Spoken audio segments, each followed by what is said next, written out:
మంచి పుస్తకం చెప్పండి బ్రదర్. యువతలో పుస్తక పఠనంపై పెరుగుతున్న ఆసక్తి. పూర్తి వివరాలకు చదవండి రేపటి సాక్షి హైదరాబాద్ ఎడిషన్. అక్రమ వ్యాపారాలకు నేషనల్ హైవే 16 అడ్డాగా మారింది.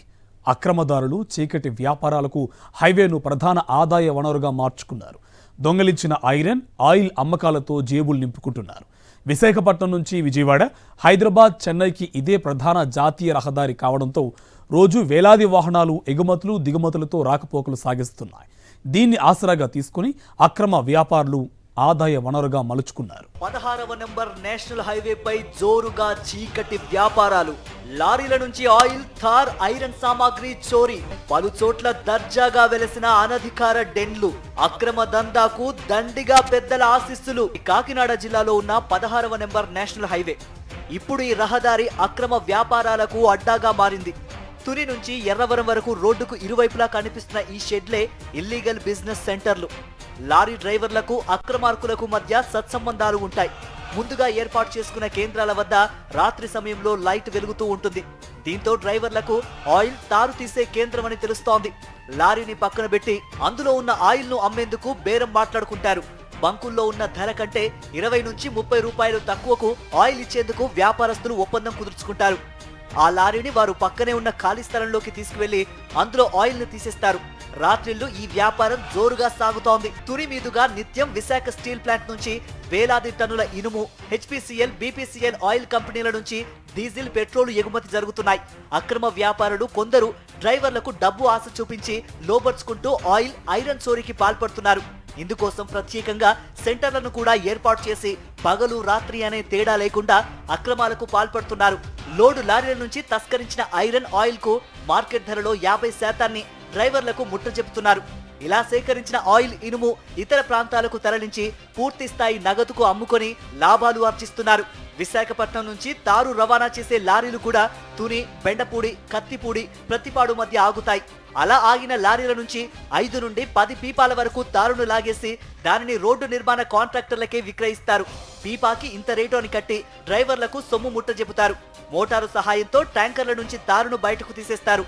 రోడ్లు వేసేందుకు ఉపయోగించే నల్ల చిప్స్, బూడిదను ట్యాంకర్లలో వేసేస్తారు. ఎంత మోతాదు తీశారో అంతే బూడిదను వేయడంతో ట్యాంకర్లలో తారు బరువు తేడా రాకుండా ఉంటుంది. సీల్ తీయడంలోనూ అదే సీలును బిగించడంలో అక్రమార్కులు మంచి ఎక్స్పర్ట్స్. సరుకు బుక్ చేసుకున్న డీలర్లకు చిన్న అనుమానం కూడా రాదు. అయితే లారీల నుంచి టన్నుల కొద్దీ ఐరన్, పీపాల కొద్దీ తారు లేపేసిన బరువు విషయంలో డీలర్లకు ఎలాంటి అనుమానం రాకుండా డ్రైవర్లు చాలా జాగ్రత్తలు తీసుకుంటారు. లారీ క్యాబిన్ వెనక డీజిల్ ట్యాంక్ పక్కన ప్రత్యేక బాక్సులుంటాయి. వీటిలో క్యారీ క్రషర్ తో రాళ్లు నింపి వేయింగ్ మిషన్ వద్ద లారీని తీసుకువెళ్లి కాటా వేయించి డీలర్లను బోల్తా కొట్టిస్తారు. కేవలం ఒక తుని నియోజకవర్గంలోనే దాదాపు 40 వరకు దొంగ సరుకు కేంద్రాలు ఉన్నాయి. విశాఖపట్నం నుంచి విజయవాడ వైపు వెళ్లే ఐరన్ లోడ్ లారీలను కూడా అక్రమార్కులు వదలట్లేదు. లారీని హైవే పక్కన ఉన్న ఖాళీ స్థలంలోకి తీసుకువెళ్తారు. ఐరన్ ఊచల కట్టల నుంచి ఒక్కో ఊచ చొప్పున అందులో నుంచి తీసేస్తారు. ఎన్ని ఊచలు తీశారో దాని బరువుకు సరిపడా లారీ కింది భాగంలో పెద్ద నల్లరాళ్లను సంచుల్లో మూట కట్టి పెట్టేస్తారు. ఇలా అక్రమంగా కొనుగోలు చేసిన తారు, ఆయిల్, ఇనుమును అవసరమైన వారికి మార్కెట్ ధర కంటే తక్కువకు విక్రయిస్తున్నారు. తుని మండలం ఎర్రకోనేరు, తేటగుంట సమీపాల్లో వారి స్థావరాలు కొనసాగుతున్నాయి. ఈ స్థావరాల వద్ద చోరీకి ఎప్పుడూ తమ మనుషులు ఉండే విధంగా అక్రమార్కులు ఏర్పాట్లు చేసుకున్నారు. అక్రమ వ్యాపారం 3 టన్నుల ఐరన్, 6 పీపాల ఆయిల్ అన్నట్టుగా సాగిస్తున్నారు అక్రమార్కులు. రాత్రి వేళల్లోనే ఎక్కువగా వీరి కార్యకలాపాలు సాగుతూ ఉండడంతో అటు అధికారులు, ఇటు సామాన్యుల దృష్టి పడటం లేదు. కొందరు గ్రామ స్థాయి నుంచి జిల్లా స్థాయి ఉన్నతాధికారుల వరకు తెలిసే హైవేపై చీకటి వ్యాపారాలు సాగుతున్నాయన్న ఆరోపణలు వినిపిస్తున్నాయి. సంబంధిత ఉన్నతాధికారులు స్పందించి అక్రమ, చీకటి వ్యాపారాలను అరికట్టేందుకు చర్యలు తీసుకోవాల్సిన అవసరం ఉంది.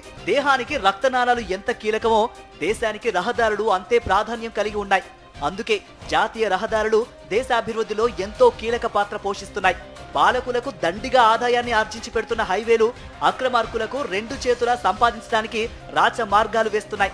నాణ్యత లేని హైవేలపై టోల్ ట్యాక్స్ల రూపంలో పెద్ద సర్కారు జనాల జేబులకు చిల్లులు పెడుతూ ఉంటే పుట్టగొడుగుల్లా హైవేలపై పుట్టుకొస్తున్న దొంగలు ప్రైవేటు కంపెనీల సొత్తును దర్జాగా దోచేస్తున్నారు. తమ వ్యాపారాలకు సౌకర్యంగా ఉండేలా హైవేల వెంబడి డెన్లు కూడా ఏర్పాటు చేసుకున్నారు. ఇంత జరుగుతున్నా కింది నుంచి ఉన్నత స్థాయి అధికారుల వరకు కిమ్మనకపోవడం సర్వత్రా విస్మయం కలిగిస్తోంది.